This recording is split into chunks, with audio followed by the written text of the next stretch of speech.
शिवराज जी, आज करनाल में करनाल आपका पहुंचे हैं, आगमन किस हुआ तरह है, से? आपका स्वागत है। हम कुरुक्षेत्र से दिल्ली की ओर जा रहे हैं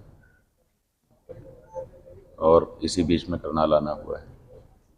यहाँ पर आप सब लोगों ने आरएस पब्लिक स्कूल के प्रांगण में हमारा स्वागत किया है। आप सबके लिए आशीर्वाद।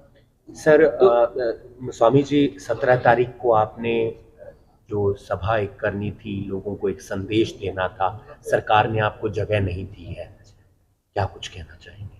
नहीं, जगह तो हमने ले लिया था, उसकी परमिशन भी ग्रांट हो चुकी थी। हम लोग तैयारी कर रहे थे, लाखों लोग वहाँ पे आना चाहते थे, हालांकि हमने मना किया था, लेकिन फिर भी लोगों की भावना थी कि हम जाएंगे। अब उसके बाद अचानक उन्होंने कहा कि लॉ एंड ऑर्डर बिगड़ जाएगा, ऐसा कह करके निरस्त कर दिया हमारी परमिशन को। तो इससे हम लोगों ने ये समझा, हम लोग तो पूछ ही रहे हैं, सभी पार्टियों से पूछ रहे हैं कि आप बता दीजिए कि आपके मन में गाय के बारे में स्पष्ट रूप से कौन सी भावना है, गाय के पक्ष की भावना है, विपक्ष की भावना है। तो अब ये जो वहाँ पे हम जा कर के बैठ रहे थे दिन भर प्रतीक्षा करने के लिए, उस अनुमति को भी रद्द कर देने का मतलब होता है, हम जहाँ तक समझ पा रहे हैं, कि हम तो हमसे क्या पूछोगे, हम पूछने ही नहीं देंगे, तुम प्रश्न ही नहीं उठाने देंगे। जवाब देना तो दूर, प्रश्न उठाने वाले को बैठने ही नहीं देंगे, बैठ करके वो प्रश्न पूछ सके। ऐसी परिस्थिति हो गई। आपकी आगे की रणनीति क्या? योग बनाया जाए सरकार से, गौचारा योग बनाया जाए सरकार से, इस तरह की कोई अपील किस तरह? भाई ये सवाल नहीं है, सवाल ये है कि सरकार ये बताए, पार्टियां ये बताएं कि वो गाय के पक्ष में है कि विपक्ष में है। क्योंकि जब भी वक्तव्य देती हैं कोई भी पार्टी का व्यक्ति, किसी एक पार्टी की बात हम नहीं कर रहे हैं, हर पार्टी की बात कर रहे हैं। हर पार्टी जब वक्तव्य देती है तो कहती है कि नहीं नहीं, गाय की रक्षा होनी चाहिए। कभी कभी पूजा करते का, कभी कभी सहलाते हुए, पुचकारते हुए, प्यार करते हुए का फोटो भी आता है, वीडियो भी आता है। लेकिन जब आंकड़ा निकल के आता है तो अलग ही कहानी कहता है। गौ मांस का निर्यात निरंतर बढ़ रहा है और गौ हत्या निरंतर बढ़ती चली जा रही है। आज आंकड़ों के अनुसार 80,000 गाय प्रतिदिन कटती चली जा रही है। तो ये जो आंकड़ा और ये जो उनका अभिकथन, दोनों दो तरफ जा रहे हैं, एक तरफ नहीं जा रहे हैं। इससे पता चलता है कि हमारे देश के जो नेतागण हैं, चाहे वो किसी पार्टी के हों, उनकी कथनी में और करनी में बहुत बड़ा अंतर है। यहाँ तक कि गाय के बारे में भी कहते कुछ है, करते कुछ है। तो ऐसी परिस्थिति में हम लोग चाहते हैं कि गौ हत्या बंद हो देश में। हमारे यहाँ गाय को अग्निया कहा गया है, माने उसको मारा नहीं जा सकता। आपकी आगे की रणनीति क्या रहेगी, क्योंकि 17 मार्च को तो अनुमति मिली? अब रणनीति हम कल शाम को 5 बजे कहेंगे। कल दिन भर प्रतीक्षा कर लें।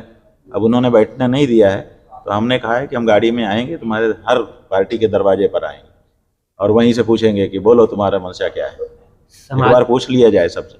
समाजवादी पार्टी के विधायक ने आपसे मुलाकात? समाजवादी पार्टी के विधायक नहीं, कोई नेता है, अनु टंडन नाम है उनका, वो बड़ी नेता है, पहले सांसद भी रह चुके हैं।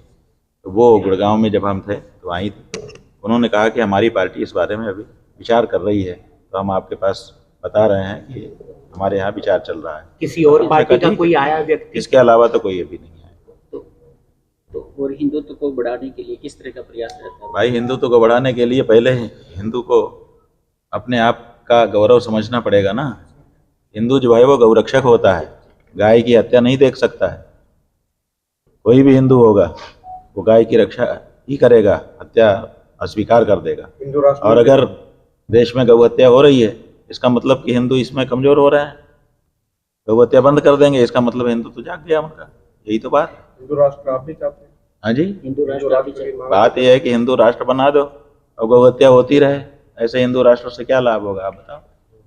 हिंदू पहले समझे तो कि मैं हिंदू हूं तो मेरा होने का, अस्तित्व होने का क्या तात्पर्य होता है। जब गौ हत्या जहां पर होती रहे उस जगह को हिंदू राष्ट्र बना सकते हैं? वो हिंदू राष्ट्र हो पाएगा? इसलिए हिंदू राष्ट्र बनाने के पहले खुद को हिंदू बनाना पड़ेगा।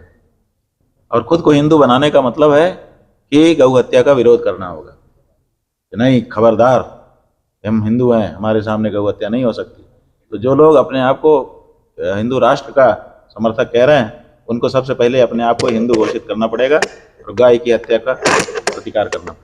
स्वामी जी IITN बाबा बोलते रहते हैं, बहुत सारी बातें रखते रहते हैं, एक शंकराचार्य के तौर पर आपकी क्या राय है? बात यह है कि कोई भी बाबा हो, उसको लोक कल्याण के बारे में अपने प्रयास बताने चाहिए।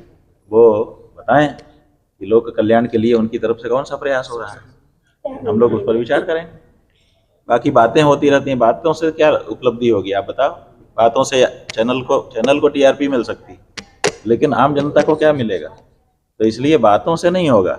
IIT वाले बाबा हों, चाहे किसी और प्रोफेशन को पढ़ सीख करके आए हुए बाबा हों, सब बाबाओं का स्वागत है, लेकिन उनको बताना होगा कि उन्होंने धर्म के लिए, समाज के लिए क्या कार्यक्रम चला रखा है। बागेश्वर धाम जी ने बिहार के अंदर कैंसर एक हॉस्पिटल बनाने का प्रयास किया। ये बहुत अच्छा है कि वो कम से कम इस बात को स्वीकार तो कर रहे हैं कैंसर हॉस्पिटल की घोषणा करके कि हमारे चमत्कार से, हमारे फूंक देने से, हमारे पर्चा लिख देने से रोग दूर नहीं होगा, उसके लिए अस्पताल की जरूरत है। कम से कम इस बात को स्वीकार तो करने लग गए।